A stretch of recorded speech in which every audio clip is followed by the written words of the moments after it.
Good morning, good evening. जब भी आप ये वीडियो देख रहे हैं तो आज हम क्लास 12th हिस्ट्री के जो चैप्टर 13 है उसके नोट्स डिस्कस करेंगे। Mahatma Gandhi and the nationalist movement. इससे पहले हमने चैप्टर 12 जो कॉलोनियल सिटीज था उससे पहले के सारे चैप्टर्स के नोट्स मैं ऑलरेडी डिस्कस कर चुकी हूँ। तो अगर आपने अभी तक उनमें से कोई भी वीडियो नहीं देखी है तो मैं डिस्क्रिप्शन में लिंक डाल दूंगी, आप वहां से उसको चेक कर सकते हो। तो hello and welcome to success learning. I hope आप सब बहुत अच्छे होंगे। अगर चैनल से फर्स्ट टाइम जुड़ रहे हो या फिर अभी तक सब्सक्राइब नहीं किया है तो चैनल को जल्दी से सब्सक्राइब करके बेल आइकन को क्लिक कर लीजिएगा। वीडियो अच्छी लगे, कुछ इन्फॉर्मेटिव सीखने को मिले तो वीडियो को डेफिनेटली लाइक कीजिएगा।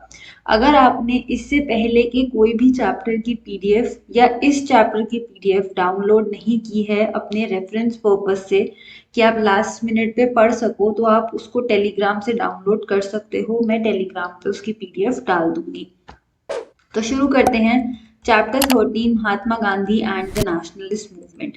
तो सबसे पहले हम एक इंट्रोडक्शन देख लेते हैं कि महात्मा गांधी कब आए थे। ये एमसीक्यू में जो अगर आप कॉम्पिटिटिव एग्जाम्स की तैयारी करो तो ये डेट्स इंपॉर्टेंट रहती हैं। 1915 में गांधी जी आए थे। जब वो आए तो इससे पहले जब 1893 में ये छोड़ के गए थे लगभग 20 साल पहले, तो तब से लेके अब तक इंडिया काफी बदल चुका था। इंडियन नेशनल कांग्रेस 1885 में फाउंड हुई थी और डिफरेंट सिटीज और ब्रांचेस में ये स्प्रेड हो चुकी थी। स्वदेशी मूवमेंट 1905 से 1907 में थी। इसमें जो इमर्जेंस ऑफ रेडिकल एज था, लाल बाल पाल, लाल इज फॉर लाला लाजपत राय, पंजाब से थे ये। बाल गंगाधर तिलक जो कि बाल महाराष्ट्र से, और बिपिन चंद्र पॉल बंगाल से।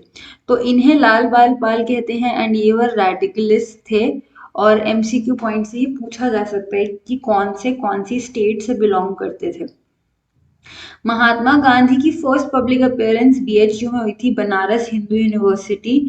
और जब ये ओपन हो रही थी तो इनके जो मेंटोर थे गुरु गोपाल कृष्ण गोखले जो थे इनके, उन्होंने महात्मा गांधी को सजेस्ट किया था कि वो इंडिया ट्रैवल करें, लोगों की प्रॉब्लम्स को समझें।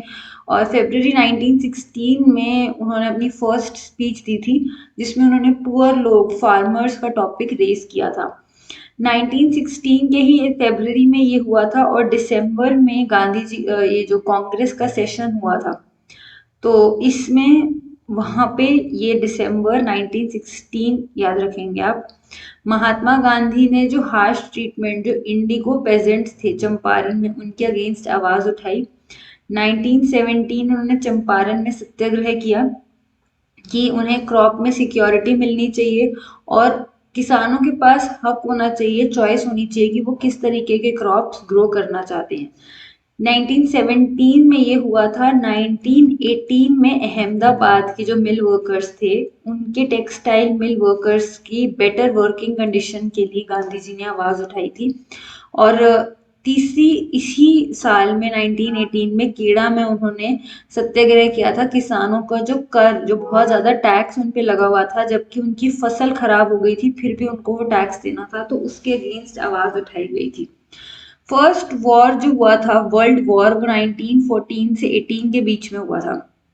ब्रिटिशर्स ने उस वक्त पूरे के पूरे जो मीडिया थे उस पर सेंसरशिप लगा दी थी। कुछ भी बिना मर्जी के ब्रिटिशर्स के नहीं छप सकता था।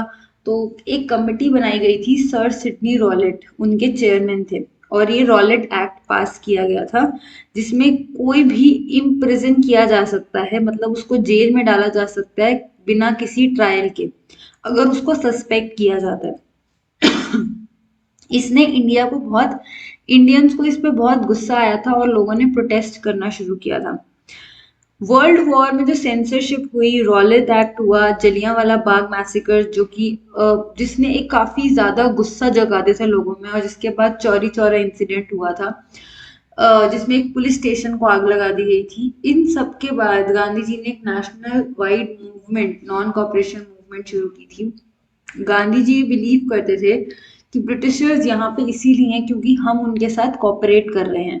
अगर हम उनके साथ कॉपरेट करना बंद कर दें तो हमें स्वराज मिल जाएगी 1 साल के अंदर अंदर। नॉन कॉपरेशन में उन्होंने बोला कि हमें जो भी ब्रिटिश के स्कूल्स हैं, कॉलेजेस हैं, उनको अटेंड नहीं करना। लॉयर्स ने कोर्ट्स बॉयकॉट करने शुरू किए, टैक्सेस पे करना बंद कर दिया, फॉरेन गुड्स खरीदने बंद कर दिए, कपड़े खरीदने बंद कर दिए। तो मतलब इंडियन जो चीज़ें थी, यानी कि स्वदेशी चीज़ें जो थी, उनका यूज़ किया जाने लगा था कि सब कुछ इंडिया से रिलेटेड जो चीज़ें यहाँ पे बन रही हैं। फिर इसके बाद खिलाफत मूवमेंट 1919 से लेके 1920 में ये मूवमेंट थी जिसमें इंडियन मुस्लिम्स, मोहम्मद अली और शौकत अली, ये नाम याद रखिएगा। कांग्रेस ने इस मूवमेंट को, खिलाफत मूवमेंट को नॉन कॉपरेशन के साथ जोड़ा था क्योंकि गांधी जी ने इन दोनों को एक साथ लेके चलने का निर्णय लिया था, ये सोच के कि हिंदू और मुस्लिम साथ में कलेक्टिवली हमारी जो आज़ादी है उसके लिए लड़ेंगे। 1915 से लेके 1947 के बीच को गांधीयन एज भी रेफर किया जाता है क्योंकि नेशनल मूवमेंट्स हो रही थी लोगों के लिए। गांधी जी से लोग इसीलिए कनेक्ट हो पा रहे थे क्योंकि उनकी सिंप्लिसिटी के कारण। वो एक मर्चेंट कम्युनिटी से बिलोंग करते थे, वो लॉयर थे बाय प्रोफेशन, लेकिन वो आम लोगों की तरह कपड़े पहनते थे, आम लोगों की भाषा बोलते थे, तो लोग उनसे कनेक्ट कर पाते थे। वो लोगों की प्रॉब्लम समझते थे। जब बनारस हिंदू यूनिवर्सिटी ओपन हो रही थी या कहीं पे भी वो जाते थे तो वो गरीबों की और किसानों के हक की बात करते थे। वो चरखा चलाया करते थे और लोगों को बोलते थे कि आप इंडियन ड्रेसेस पहनो, हमारे देश की भाषा बोलो, और मतलब वेस्टर्न सूट्स की जगह वो धोती और जो सूती कपड़ा होता है वो उनको प्रमोट करते थे। तो लोग इसीलिए उनसे कनेक्ट कर पाते थे। गांधी जी के सपोर्टर्स अमीर गरीब सब उनको सपोर्ट करते थे। उनकी स्पीचेस पुअर से लेके इंडस्ट्रियलिस्ट और जो एलीट अमीर लोग हैं उन तक को अट्रैक्ट करती थी। कांग्रेस को इंडियन एंटरप्रेन्योर जैसे कि जीडी बिरला, इन्होंने भी सपोर्ट किया खुले तौर से। और Gandhi ji highly talented Indians को उन्होंने अट्रैक्ट किया था नेशनल मूवमेंट की तरफ। लोगों ने गांधी जी को सपोर्ट करना शुरू किया था। साइमन कमीशन 1927 में आया था। सर जॉन साइमन, इनको अपॉइंट किया गया था, एक इंक्वायरी कमिटी थी ये, तो इसके साइमन कमीशन इसका नाम दिया गया था। इस कमीशन में 7 मेंबर थे, आए इंडिया का देखने के लिए, पर इसमें कोई इंडियन ही नहीं था, इसमें 7 ब्रिटिशर्स थे। तो जब ये 1928 में इंडिया पहुंचे तो ब्लैक झंडे दिखाए गए और बोला गया Simon go back. Gandhi ji ने इसको डायरेक्टली, इस मूवमेंट में जो साइमन कमीशन के अगेंस्ट हुआ था उसमें पार्टिसिपेट नहीं किया था, बट उन्होंने ब्लेसिंग्स दी थी। लाहौर कांग्रेस सेशन जो 1929 में हुआ था, ये इम्पोर्टेंट सेशन है, आप इसको याद रखेंगे क्योंकि इसमें प्रेसिडेंट कौन थे? जवाहरलाल नेहरू इस टाइम पे कांग्रेस के प्रेसिडेंट थे। इस सेशन में प्रोक्लेम किया गया था पूर्ण स्वराज यानी कि कंप्लीट इंडिपेंडेंस।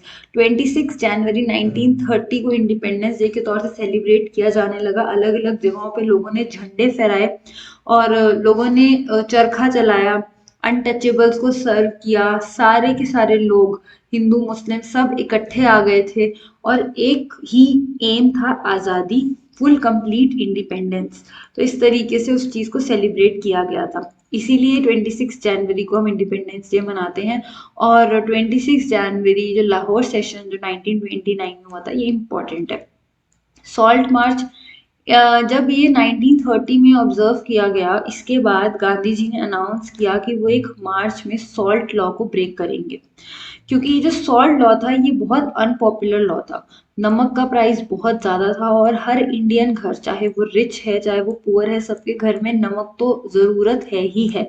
तो जब सॉल्ट मार्च के बारे में गांधी जी ने ऑलरेडी नोटिस दे दिया था, लॉर्ड, उस टाइम पे वाइसरॉय लॉर्ड इरविन थे, पर उनको लगा कि क्या ही कर लेंगे गांधी जी। गांधी जी काफी टाइम से पॉलिटिकल जो कोई एक्शन नहीं ले रहे थे।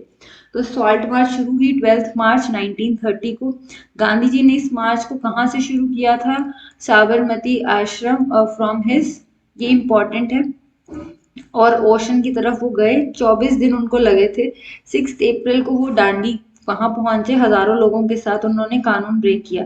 जैसे उन्होंने कानून ब्रेक किया था उनको अरेस्ट कर लिया गया। इसी तरीके से जहां गांधी जी ने तो दांडी में किया, अलग अलग देश के जगहों पे जहां पे भी समुद्र था, लोगों ने नमक के कानून को तोड़ा था। फॉरेस्ट के जो लोग थे उन्होंने अपने तरह से कानून तोड़ने के लिए जंगलों में घुस गए। वो और वहाँ की लकड़ियाँ इकट्ठी करनी शुरू की। जो मिल में फैक्ट्री में काम करते थे उन्होंने स्ट्राइक पे चले गए, लॉयर्स ने उनके कोर्ट्स में काम करने से मना कर दिया, स्टूडेंट्स ने स्कूल जाने से मना कर दिया। तो हर तरीके से जो जिस तरीके से उसको रिस्पॉन्ड कर सकता था उन्होंने किया और लगभग 60,000 लोग इंक्लूडिंग गांधी जी अरेस्ट कर लिए गए थे।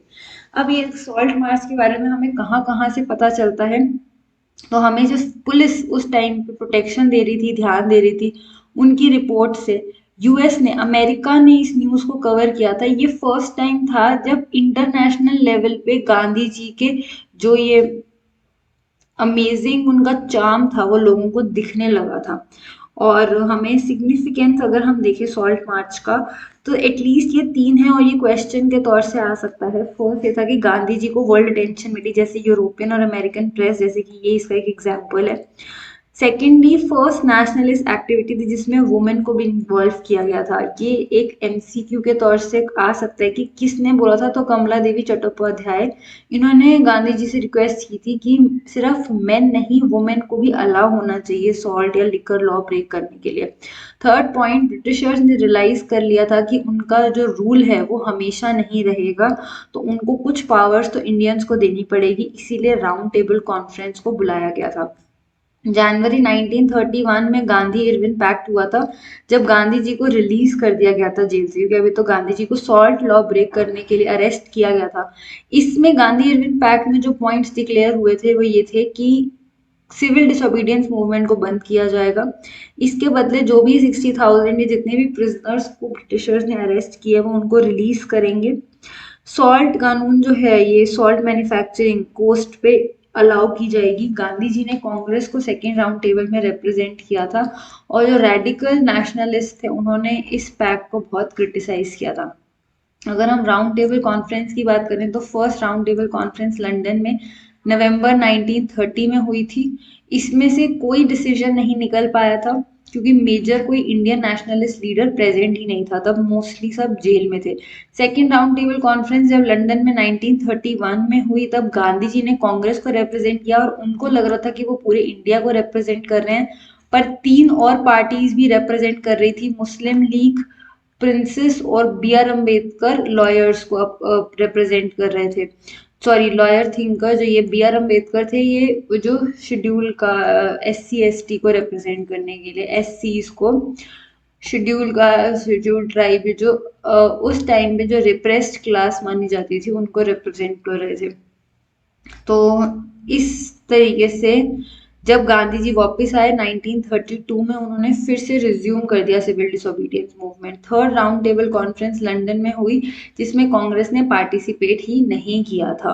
मेजर इवेंट्स जब 1935 से 47 के बीच में अगर हम कहें तो गवर्नमेंट ऑफ इंडिया एक्ट बनाया गया था जिसमें कुछ इंडियंस को गवर्नमेंट में रिप्रेजेंटेशन मिली थी। 1937 में पहला इलेक्शन हुआ था जिसमें कुछ रिस्ट्रिक्टेड फ्रेंचाइज थी, यूनिवर्स एडल्ट फ्रेंचाइज नहीं थी, हर कोई वोट नहीं कर सकता था, कुछ गिने चुने लोग ही वोट कर सकते थे।